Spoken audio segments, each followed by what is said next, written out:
Victoria Park in State Street. And to get there for one night a week for the parades, I had to catch 2 trams, one from Claremont to Perth, the other one from Perth to State Street and Victoria Park. Going right, yeah. And because I was always interested in horses from the station, I naturally joined the Light Horse. Then my first Light Horse camp with the regiment was in the Claremont Showgrounds. And from there, we'd only broken camp a few months and war was declared in '39. And then the Army set up a camp at Naval Base, and we were the first regiment in that Naval Base camp. There we did quite a lot of training, and then the Army, in their wisdom, considered if the Japanese got down this far, they would anchor off the west coast and take Pierce. And because we were fairly mobile with the horses, we had for 2.5 years the job of patrolling the coast from Scarborough Beach to the mouth of the Moore River. I did many army schools during my career, including Melbourne, Sydney. I was an instructor at Worsley, here at the Jungle Warfare School.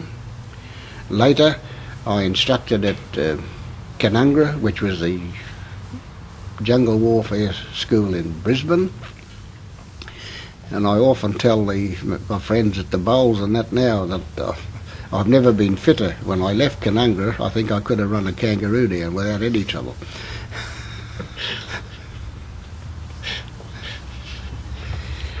What rank were you in the... I finished up a lieutenant. Finished up a lieutenant, but you came through the ranks? Went through the ranks and came up slowly but surely, and then when they decided that the Japs weren't going to get here, or they were stopped in the islands, they took the horses off us, naturally, which was our first disappointment, because we became very attached to our horses and vice versa.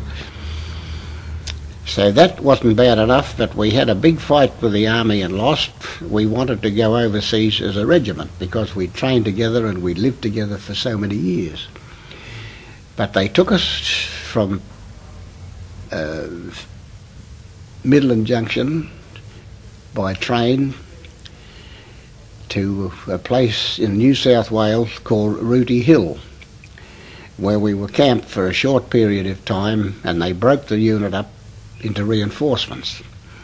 Some were discharged because of age and came back to the west, but the rest of us, we went everywhere. I finished up with a New South Wales unit in Borneo,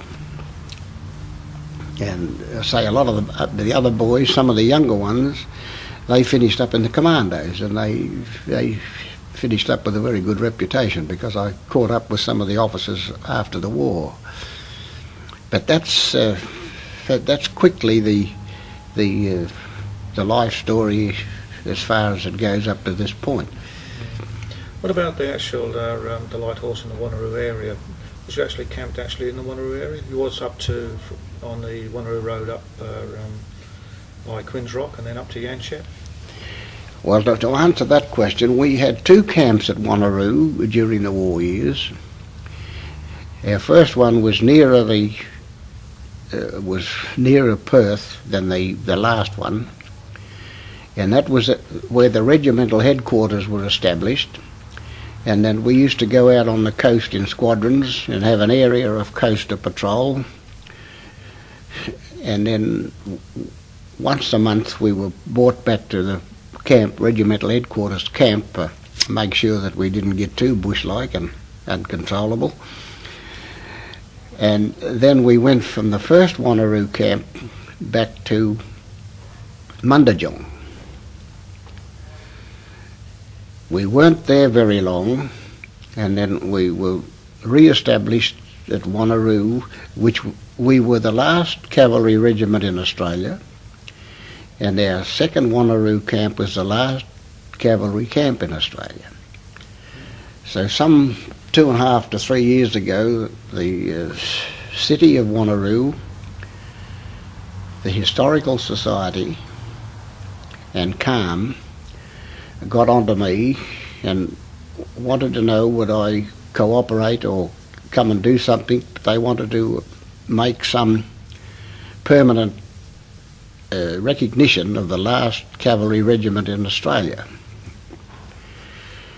So it wasn't all that easy after 50 years, but I got one or two of my mates, and we went back and we found one or two leading positions, the regimental headquarters, the old ammunition dump, and one or two other setups in the Light Horse, which the three bodies that I previously mentioned spent a lot of money and put in a Light Horse walk.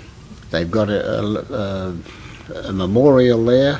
They've also got a kiosk which is a gas barbecue for people that want to have a picnic lunch there or something of that nature. And that was rather a big event. They wanted as many light horsemen in their full regalia as possible. Well, I think I finished up with 22, I think, eventually, after a lot of fossicking around. And there was quite a big turn-up of the population, and we rode from a certain point up and formed up where the memorial is today. And Mr. Beasley, I'm not too sure what his parliamentary rank was at the time, but he officiated on behalf of the government, and he cut the ribbon to open the Light Horse Walk. Oh, that's interesting, because that is the Heritage Trail. Yeah, that's what they call the Light Horse Trail today. Yeah. We've had one or two events since, mainly at Yanchep Park itself. And the first time they wanted the light horse representation at Yanchep, we stuck a little bit of a snag, but there was no horses allowed in the park.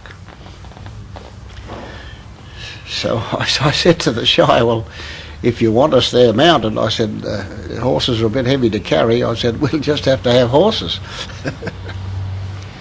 So they permitted 2.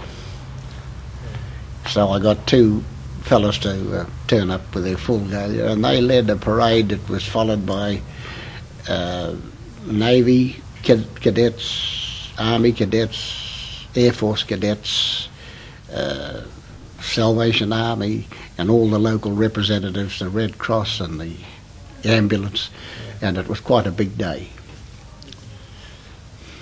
What was your horse during the war? What was it called? Well, did you have a nickname for it, or? You've been listening to other people, but I had a grey mare that was called Grey Girl, and I taught her to lie down and sit up and salute, and she was rather a celebrity. Many a time the press people from the eastern states and other parts of the Western Australia came to visit the Light Horse camp. They were always set up to see Lieutenant Cooper, because they said, I'm sure that he'll entertain you with his grey horse. And there's quite a lot of photos about with old Grey Girl sitting up and performing for me. But I couldn't teach her to talk, fortunately. But you would have told some stories. And many stories. And when the unit was disbanded and they took the horses away from us, Elder Smiths had the job of selling them, and I left a buying order to buy the grey mare, but because of the lack of manpower and the station people couldn't get horse breakers, they paid a colossal price for those educated horses, and the maximum price I told Elders to pay for the grey mare, I think it was about a quarter of what she bought at auction. That must have been heartbreaking, though, for Wally. Yeah, well, I think the reputation had gone ahead of her. Yeah. And then the chap that bought her, he was a chap by the name of Clark at Northam, and he used to perform in all the country shows and the Royal Show. And he had a grey stallion called grey granite. Well, he mated Grey Girl to grey granite, but unfortunately she died 10 months in pregnancy. So that was the end